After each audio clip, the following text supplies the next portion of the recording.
Abu Bakr பயந்தார்கள் தான் நயவஞ்சகனா என்று, உமர் பயந்தார்கள் தான் நயவஞ்சகனா என்று, ஹந்தலா பயந்தார்கள் தான் நயவஞ்சகனா என்று. இவர்கள் எல்லோரும் இறை தூதருடைய தோழர்கள், இறைவனால் சொர்க்கத்திற்காக நற்செய்தி சொல்லப்பட்ட பொருந்திக் கொள்ளப்பட்டதாக கூறப்பட்டவர்கள்.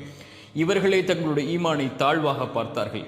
ஆனால் நாம் எந்த நற்செய்தியும் நமக்கு கிடையாது, எந்த அங்கீகாரமும் கிடையாது. நாம் நம்முடைய ஈமானை எப்படி பார்க்கிறோம்? இன்று மரணித்தால் சொர்க்கம் செல்வதைப் போல நாம் கருதுகிறோம். நம்மிடத்திலே முறையான தொழுகை கிடையாது, நம்மிடத்திலே முறையான ருக்கு, அந்த ருக்கு எல்லாம் ருக்குவே கிடையாது, சுஜூத் எல்லாம் சுஜூதே கிடையாது. நாம் செய்கின்ற பிரார்த்தனைகள் எல்லாம் முழுமையான பிரார்த்தனை கிடையாது, ஓதுகின்ற குர்ஆன் எல்லாம் முழுமையான ஓதுதல் கிடையாது.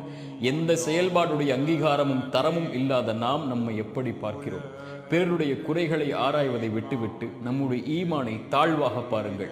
திருமறை சொல்லுகிறது, உங்களை நீங்கள் பரிசுத்தப்படுத்திக் கொள்ளாதீர்கள், இறைவன் தான் அறிந்தவன் உங்களில் யார் அவனை அதிகமாக பயப்படக்கூடியவர்கள் என்று. யார் தங்களை தாழ்த்தி கொள்கிறார்களோ ஈமானில் இறைவன் அவர்களை உயர்த்துவான்.